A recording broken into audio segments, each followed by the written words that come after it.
Ол кәсіпкер Ержан. Ол мал шаруашылығымен айналысады.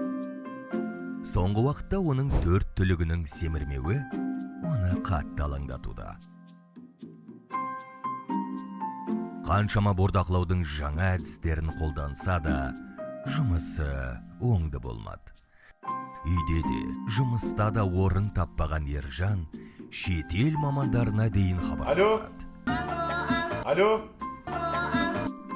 Уақыт өте келе шешім таппаған Ержан ағамыз алыстан арбалағанша жақыннан дорбалайын деп өзінің көптен араласпай кеткен ауылдағы досының әлеуметтік желідегі парақшасын тауып зерттеп көреді.